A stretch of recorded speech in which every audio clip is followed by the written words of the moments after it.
edukasyon. Candon City Division, tara na!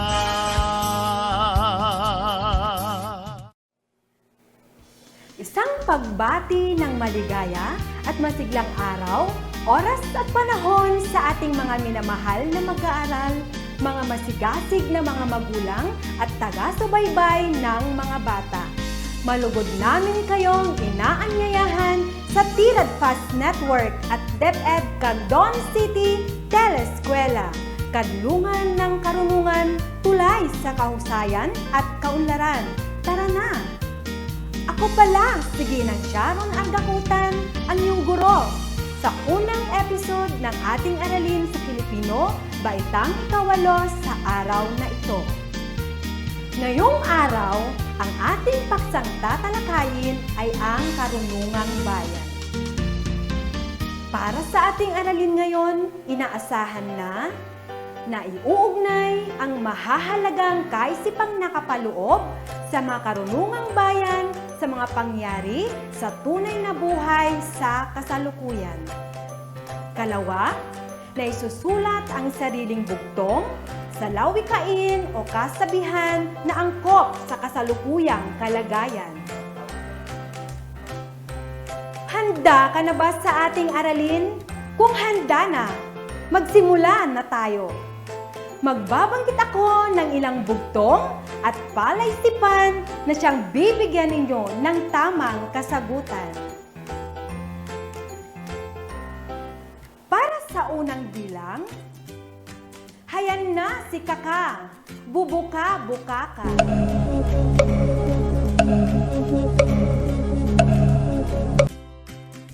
Ang tamang sagot ay gunting. Ikalawang bilang, dumaan si Tarzan, nasira ang daan.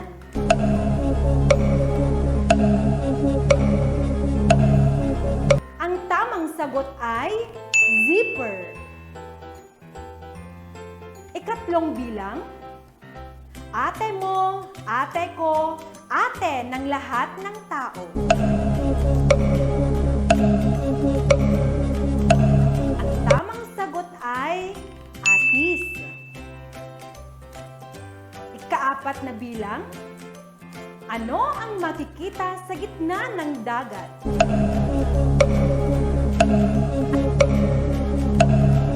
Ang tamang sagot ay letrang G. Para sa ikalimang bilang, anong meron sa jeep, tricycle at bus pero wala sa eroplano? Ang tamang sagot ay side mirror.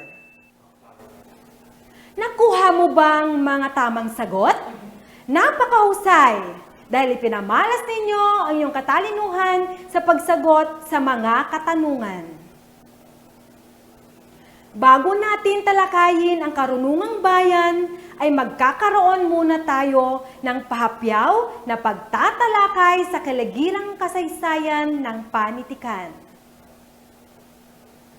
Alam mo ba na noon pa man ang tao ay maroon ng panitikan na nagpapahayag ng kanilang damdamin tungkol sa iba't ibang bagay sa daigdig, sa pamumuhay, sa pamahalaan, sa lipunan, at sa kaugnayan ng kanilang kaluluwa. Ang panitikan din ang nagiging daan upang mabatid ang kaugalian, tradisyon at kultura. At isa sa mga ito ay ang karunungang bayan. Ang nasabing karunungang bayan noon ay pasalid dila lamang. Mayroon ding nakasulat sa piraso ng kawayan, matitibay na kahoy at makikinis na bato. Iilan lamang ang natagpuan ng mga arkeologo sapagkat ayon sa kasaysayan, pinasunog at pinasira ito ng mga prayle nang sila ay dumating sa bansa sa paniniwalang ang mga ito ay gawa ng masama. Mayroong iba't ibang uri ng panitikan.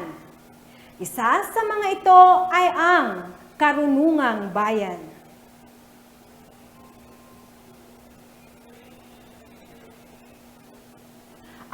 karunungang bayan ay sangay ng panitikan kung saan nagiging daan upang may pahayag ang makaisipan na nabibilang sa bawat kultura ng tao.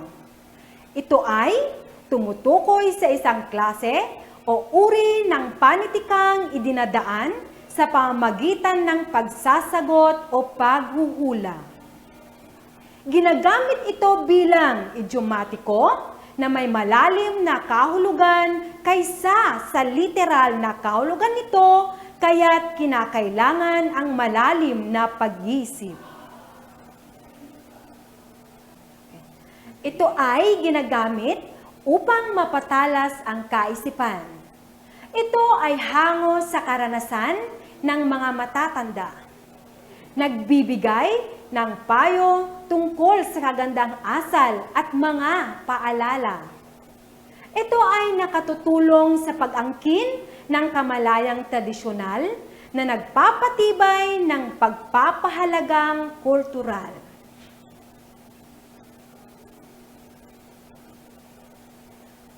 Mga halimbawa ng karunungang bayan.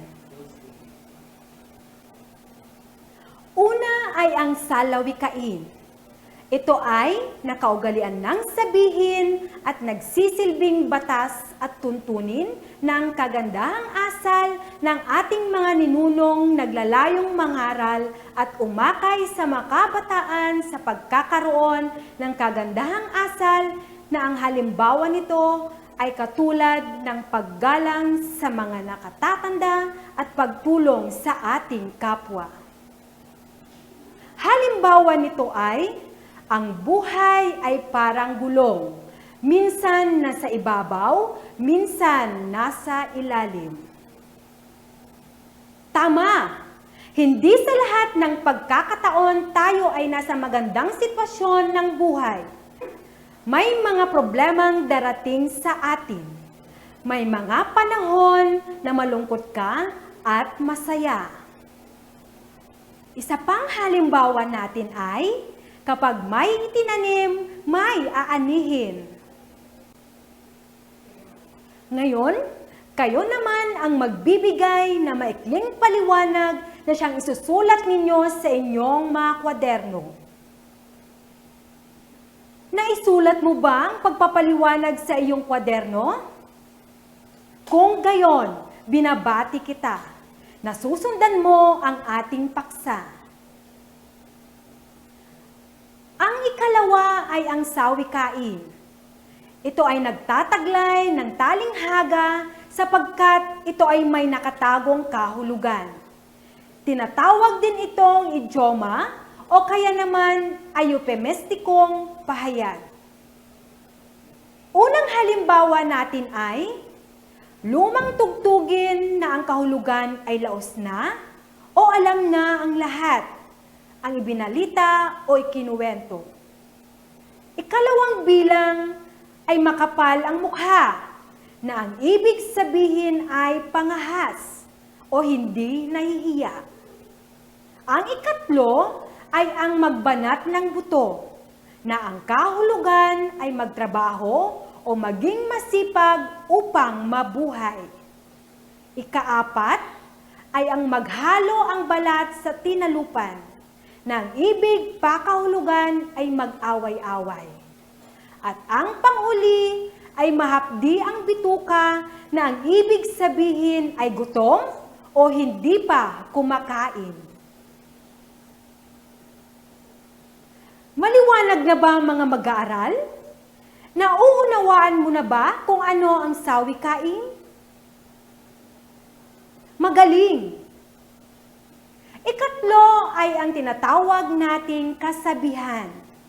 Ang mga kasabihan noong unang panahon ay yaong ipinalalagay ng mga sabihin ng mga bata at matatanda na katumbas ng mga tinatawag na Mother Ghost Rhymes. Ang kasabihan ay karaniwang ginagamit sa panunukso o pagpuna sa kilos ng isang tao. Halimbawa nito ay, ang edukasyon ay pahalagahan. Ito ay susi sa iyong kinabukasan. Ang pakahulugan nito ay, ang edukasyon ay ang tanging kayamanan na hindi mananakaw ninuman. At lagi nating naririnig na ito ang pinakamahalagang regalo sa atin ng ating mga magulang. Ang mga material na bagay, gaya ng damit, laruan, mga gadgets ay pwedeng kumupas at masira, pero ang edukasyon ay walang hanggang. Kaya dapat natin itong pahalagahan.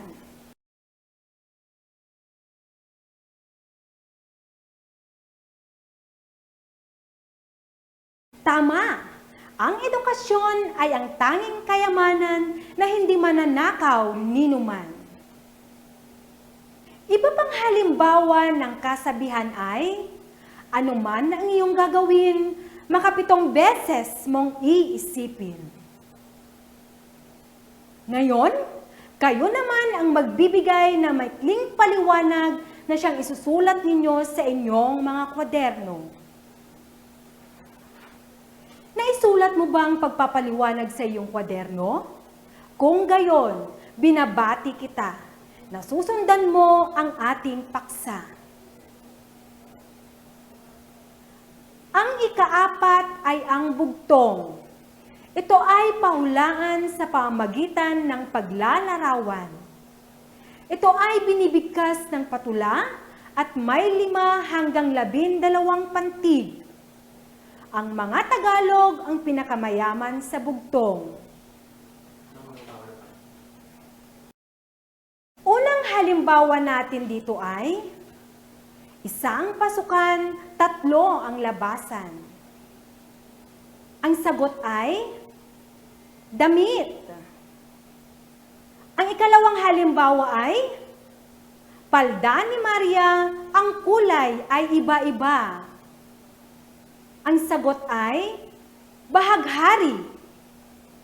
Ikatlong halimbawa ay 2 bolang sinulid, abot hanggang langit.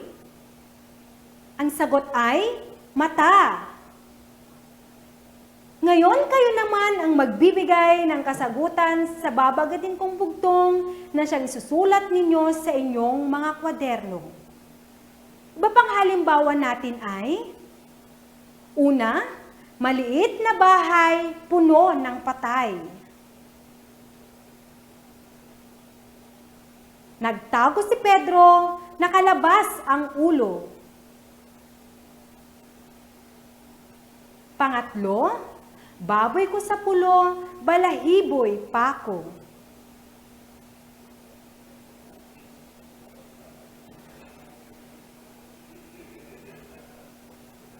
Naisulat mo ba ang kasagutan sa iyong kwaderno? Kung gayon, binabati kita na susundan mo ang ating paksa. Ang ikalimang halimbawa ng karunungang bayan ay ang bulong. Ito ay mga pahayag na may sukat at tugma na kalimitang ginagamit sa pangkulam o pangontra sa kulam, engkanto at masasamang espiritu. Halimbawa natin ay, bari-bari. Kayo-kayo, tabi-tabi po. Tama!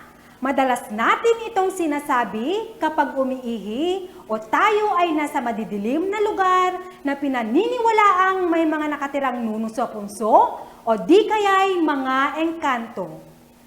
Binabanggit din ito sa kagustuhan nating hindi makasakit. Isa pang halimbawa natin ay, huwag kang magagalit, kaibigan. Aming pinuputol lamang ang sa amin na pag-utusan. Ano naman ang pagpapaliwanag mo sa huling halimbawang ito? Sulat mo sa iyong kwaderno. Naisulat mo bang pagpapaliwanag sa iyong kwaderno? Kung gayon, binabati kita na susundan mo ang ating paksa. At ang huling halimbawa ng karunungang bayan ay ang palaisipan. Ito ay nasa anyong tuluyan na kalimitang gumigising sa isipan ng mga tao upang bumuo ng isang kalutasan. Halimbawa nito ay, anong meron sa aso na meron din sa pusa, na wala sa ibon, ngunit meron naman sa manok, na 2 sa kabayo at buhaya, at 3 sa palaka.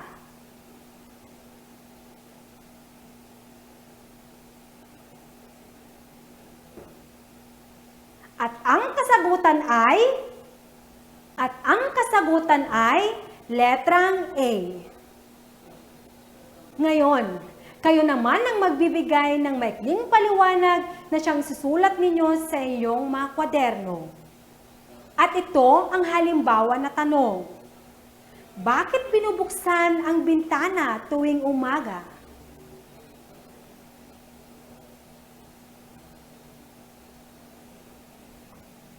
Naisulat mo bang kasagutan sa iyong kwaderno? Kung gayon, binabati kita na susundan mo ang ating paksa. Ano naman ang kaugnayan ng palaisipan sa buhay ng isang tao? Tama! Ito ay gumigising sa isipan ng tao upang bumuo ng isang kalutasan sa isang suliranin. At iyan na nga ang makarunungang bayan. Sana ay naunawaan mo ang lahat ng ito. Ngayon, handa ka na ba para sa iyong pagsulit? Tukuyin kung anong uri ng karunungang bayan ang mga sumusunod. Isulat ang iyong sagot sa inyong kwaderno.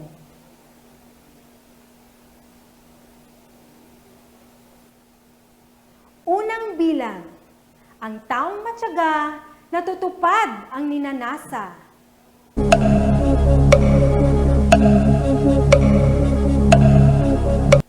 Ang tamang sagot ay kasabihan.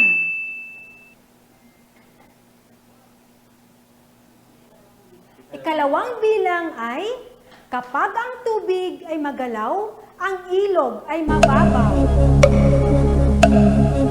Ang tamang sagot ay salawikain.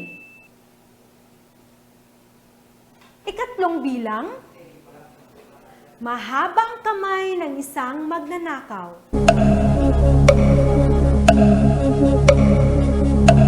Ang tamang sagot ay sawikain. Ikaapat na bilang, hinila ko ang tadyang, lumipad ang tiyan.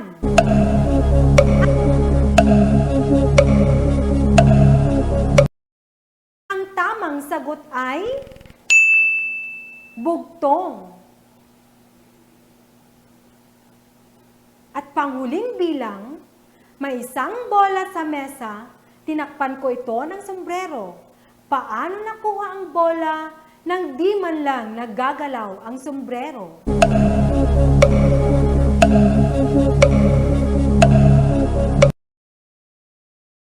Ang tamang sagot ay palaisipan. Nakuha mo ba ang mga tamang sagot? Kung gayon, binabati kita. Bilang karagdagang gawain, sumulat ng sariling bugtong, salawikain, sawikain o kasabihan na angkop sa kasalukuyang panahon. Isulat ito sa inyong kwaderno at kuhanan ng larawan na ipapasa sa pamamagitan ng messenger. Tandaan lamang na sa pamamagitan ng panitikan, dito nakikilala ang ating pagka-Pilipino at naibabahagi ang yaman at isip at ang angking talino ng lahing pinagmulan. Hanggang sa susunod na aralin, muli, ito ang iyong guro, Ginang Sharon Argakutan na nagsasabi, sa Pilipino, makabuluhan ang iyong pagkatuto. Hanggang sa susunod na episode, paalam!